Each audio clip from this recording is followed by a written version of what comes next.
नमस्कार विद्यार्थियों, स्वागत है आप सभी का मेरे आज के इस वीडियो में। मैं अनीता पारेख, असिस्टेंट प्रोफेसर, राजस्थान शिक्षा महाविद्यालय ब्रह्मपुरी जयपुर। विद्यार्थियों, अपने आज के इस वीडियो में हम शिक्षा शास्त्री द्वितीय वर्ष के 10वीं प्रश्न पत्र ज्ञान एवं पाठ्यक्रम, इसकी इकाई संख्या 1 जिसका नाम है ज्ञान एवं ज्ञानोद्भव, इस इकाई के अंतर्गत ज्ञान एवं शिक्षा टॉपिक पर चर्चा करेंगे। तो चलिए चलते हैं हमारे टॉपिक की तरफ, ज्ञान एवं शिक्षा। इसमें हम जानेंगे ज्ञान का अर्थ। ज्ञान शब्द ज्ञ धातु से बना है। ज्ञान जो शब्द है वह ज्ञ धातु से बना है, जिसका अर्थ जानना, बोध, साक्षात, अनुभव या प्रकाश से माना गया है। सरल शब्दों में किसी वस्तु अथवा विषय के स्वरूप का जैसा वह है वैसा ही अनुभव या बोध होना ज्ञान है। यदि मान लीजिए हमें दूर से पानी दिखाई दे रहा है और निकट जाने पर भी हमें पानी नहीं मिलता, तो यह कहा जाएगा कि अमुक जगह पर हमें पानी होने का ज्ञान हुआ, वास्तविक ज्ञान हुआ। इसके विपरीत यदि पास जाने पर हमें पानी के स्थान पर रेत दिखाई देता है, जिससे कि हम प्यास नहीं बुझा सकते, जिससे प्यास नहीं बुझाई जा सकती, तो यह कहा जाएगा कि अमुक जगह पर पानी होने का जो ज्ञान हुआ वह ज्ञान गलत था। इस प्रकार से ज्ञान एक प्रकार की मनोदशा है, ज्ञाता के मन में पैदा होने वाली एक प्रकार की हलचल है। हमारे मन में अनेक प्रकार के विचार आते हैं और खूब सारी उन विचारों के आधार पर मान्यताएं बनती हैं, जो हमारे मन में एक प्रकार की हलचल उत्पन्न करती है। और इस हलचल को शांत करने के लिए, इस हलचल को दूर करने के लिए हम ज्ञान प्राप्त करते हैं। तो चलिए अब हम ज्ञान के अर्थ को समझने के बाद इसकी कुछ परिभाषाओं की तरफ चलते हैं। प्रोफेसर रसल के अनुसार ज्ञान वह है जो मनुष्य के मन को प्रकाशित करता है। दूसरी हमारी परिभाषा है सुकरात के अनुसार ज्ञान सर्वोच्च सद्गुण है। तीसरी जो हमारी परिभाषा है वह कमेनियस के अनुसार ज्ञान ज्ञान के लिए है, अतः स्कूल का कार्य बालक को ज्ञान प्रदान करना है। तो ये हमारे ज्ञान के संबंध में हमने कुछ परिभाषाओं को जाना। अब हम ज्ञान की प्रकृति के विषय में अध्ययन करेंगे। इसके अंतर्गत, ज्ञान की प्रकृति के अंतर्गत ज्ञान का स्वरूप क्या है, ज्ञान किस प्रकार प्राप्त होता है, ये जो प्रश्न है ये मूल रूप से दर्शन से संबंधित है। ज्ञान हमारे कार्य का आधार होता है, यानी हम जो भी कोई कार्य करते हैं वह ज्ञान के आधार पर ही करते हैं। मनुष्य सही या गलत ज्ञान के आधार पर ही कार्य करता है। ज्ञान आत्मा का गुण होता है। ज्ञान का जो स्वरूप है वह प्रकाशमय माना गया है। ज्ञान का स्वरूप है किसी वस्तु को प्रकाशित करना। जिस प्रकार दीपक समीपस्थ वस्तु को प्रकाशित करता है, यानी दीपक के समीप यदि कोई वस्तु रख दी जाती है तो दीपक का प्रकाश उस वस्तु पर पड़ता है और वह वस्तु प्रकाशित होती है, उसी तरह ज्ञान भी वस्तु को प्रकाशित करता है।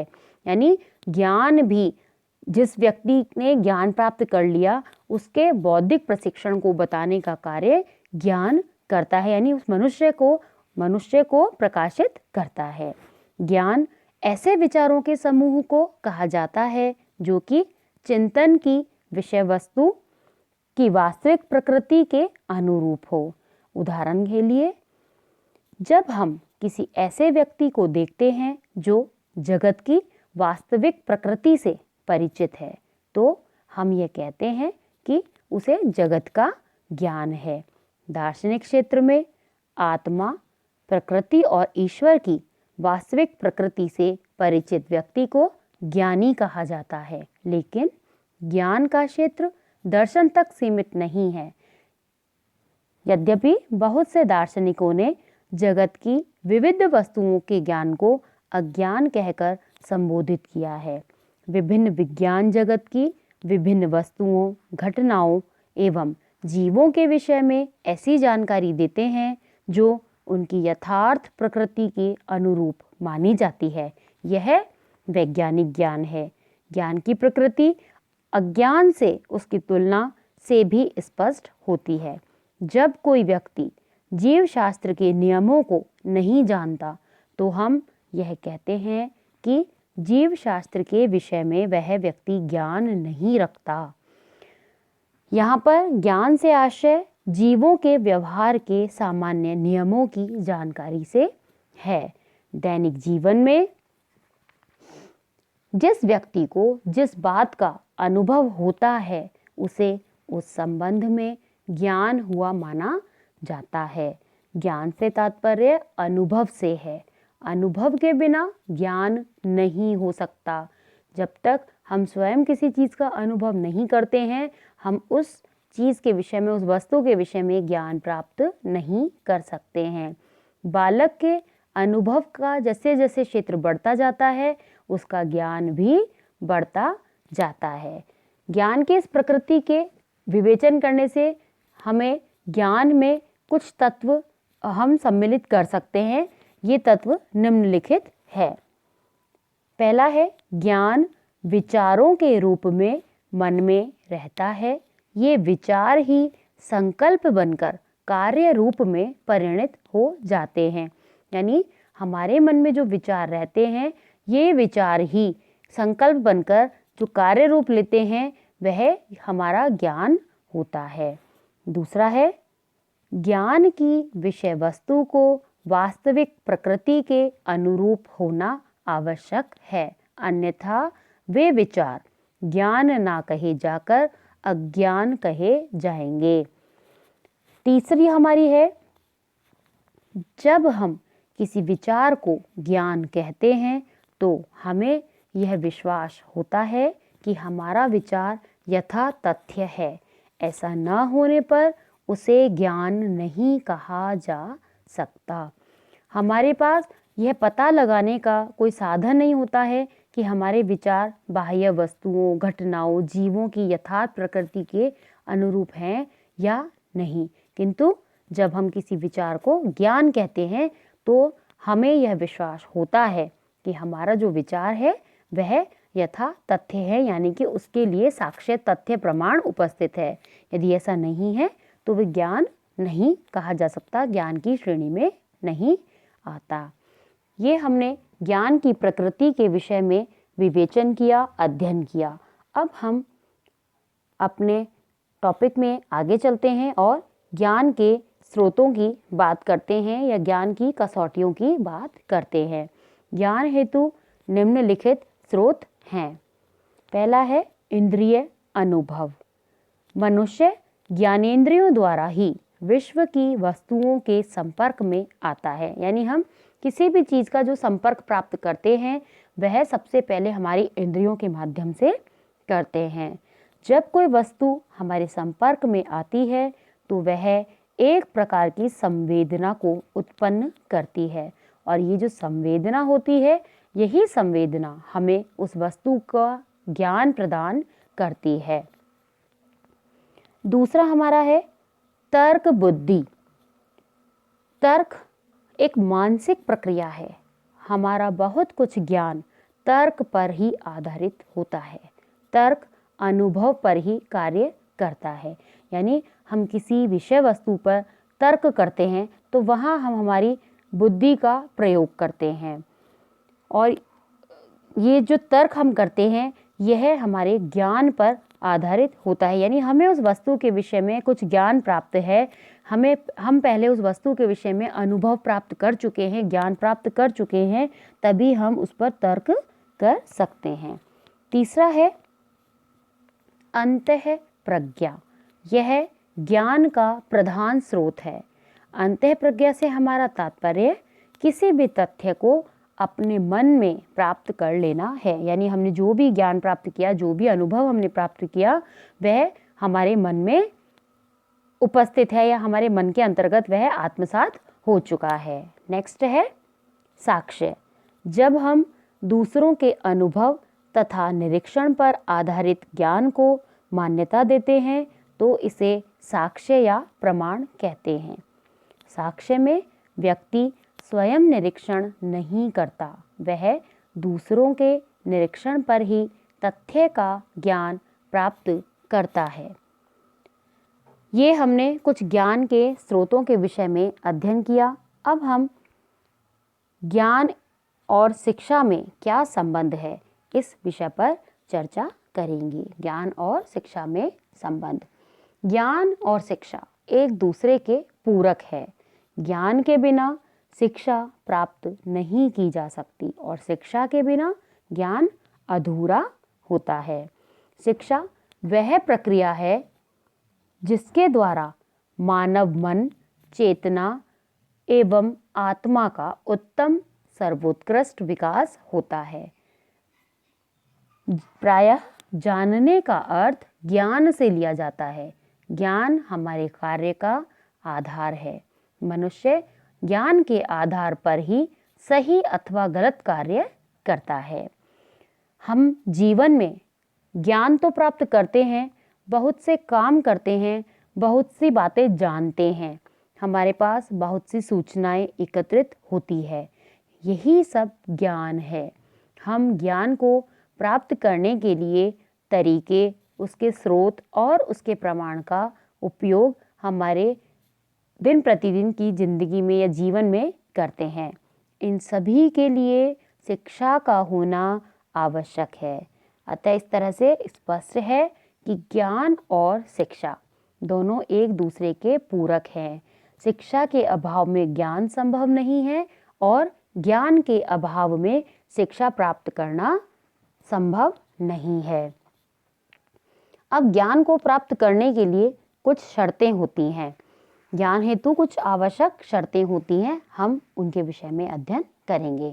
पहली है ज्ञाता के मन में विश्वास होना। यह सोचना कठिन होता है कि बिना किसी विश्वास के कोई ज्ञान हो सकता है। अतः ज्ञाता के मन में विश्वास का होना आवश्यक है। यदि हम कहते हैं कि यह मेरा सिर्फ विश्वास नहीं है, केरल भारत का सबसे अधिक शिक्षित राज्य है, मैं जानता हूँ या मैं जानती हूँ कि ऐसा ही है, तो हम ये कह सकते हैं कि हमें अपने ज्ञान पर विश्वास है। नेक्स्ट हमारा है उसमें विश्वास का सत्य होना, यानी ज्ञाता के अंतर्गत विश्वास का सत्य होना। हमारे वे विश्वास ही ज्ञान की श्रेणी में आते हैं जो सत्य होते हैं। आम जीवन में सत्य और असत्य का निर्धारण करना बहुत कठिन नहीं लगता। यदि हम कहते हैं आसमान का रंग नीला है और यह कथन सत्य है या असत्य, तो इसकी जांच हेतु हम बाहर जाकर यह देख सकते हैं कि सचमुच आसमान का रंग नीला है या नहीं। वास्तविक जगत में चीजें अगर वैसी ही है जैसी हमारे मन में विश्वास है, तो हमारा विश्वास सत्य है। नेक्स्ट है विश्वास को सत्य मानने के लिए उसके पास प्रमाण का होना आवश्यक है। यानी जो हमने विश्वास किया, जैसा अभी हमने ऊपर एक उदाहरण लिया, आसमान का रंग नीला है, और इसकी जांच के लिए इस विश्वास को सत्य है असत्य है, यह जांच करने के लिए हमने वास्तव में जाके देखा आसमान का रंग नीला है। यानी हमारा जो विश्वास है उसे सत्य मानने के लिए हमारे पास प्रमाण का होना आवश्यक है। यदि हमारे पास प्रमाण नहीं होगा तो वह ज्ञान असत्य हो जाएगा। तो ये ज्ञान हेतु कुछ आवश्यक शर्तें हैं। अब हम जानेंगे ज्ञान से संबंधित उद्देश्य। प्राचीन भारत में सिर्फ इस उद्देश्य पर बल दिया जाता था कि विद्यार्थियों को हजारों जो श्लोक हैं वो रट कर ज्ञान की प्राप्ति होती थी। वे उसे ही अंतिम शिक्षा समझते थे। इस उद्देश्य के जो समर्थक विद्वान थे वे मुख्य रूप से प्लेटो, सुकरात, अरस्तु, कमेनियस, दांते, बेकर आदि थे। कमेनियस के अनुसार शिक्षक का यह परम कर्तव्य है कि वह बालकों को विभिन्न विषयों का अधिक से अधिक ज्ञान दे तथा वह शिक्षा व्यर्थ होती है जिसके द्वारा बालक में ज्ञान का संचय नहीं किया जा सकता या जो बालक में ज्ञान का संचय नहीं करता। एडम्स महोदय ने ज्ञान का उद्देश्य बौद्धिक प्रशिक्षण बताया है और इन्होंने इस बौद्धिक प्रशिक्षण के अंतर्गत दो पक्ष बताए हैं। सबसे पहला है पोषण पक्ष। पोषण पक्ष से तात्पर्य यह है कि जो कार्य भोजन द्वारा शरीर के लिए किया जाता है वही कार्य ज्ञान के द्वारा मस्तिष्क के लिए किया जाता है। दूसरे शब्दों में हम कह सकते हैं कि जिस प्रकार भोजन पचकर शरीर का एक अंग बन जाता है उसी प्रकार ज्ञान आत्मसात होकर मस्तिष्क का एक अंग बन जाता है। एडम्स महोदय के अनुसार ज्ञान को आत्मसात करवाकर मस्तिष्क का अंग बना देना ही शिक्षा का उद्देश्य होना चाहिए। दूसरा है अनुशासनात्मक पक्ष। अनुशासनात्मक पक्ष से एडम्स महोदय का आशय है कि ज्ञान के द्वारा मन प्रशिक्षित होता है। वह मन की विभिन्न शक्तियों को प्रशिक्षित करके एक समग्र रूप में मन का निर्माण करता है। इस प्रकार से एडम्स के मतानुसार ज्ञान मस्तिष्क को पोषण प्रदान करता है, उसकी विभिन्न शक्तियों को प्रशिक्षित करके उसे बौद्धिक रूप से प्रशिक्षित करता है। तो विद्यार्थियों, आज के इस वीडियो में हमने ज्ञान का अर्थ, ज्ञान की परिभाषाएं, उसका स्वरूप, उसकी प्रकृति, उसके उद्देश्य, उसके स्रोत आदि विषयों पर चर्चा की। अपने अगले वीडियो में हम इसी टॉपिक पर और बात करते हुए आगे बढ़ेंगे। आज के लिए इतना ही। आशा करती हूँ आपको मेरा ये वीडियो पसंद आया होगा, समझ आया होगा। यदि आपको मेरा ये वीडियो समझ आया, पसंद आया तो आप इसे लाइक व सब्सक्राइब ज़रूर करें। धन्यवाद।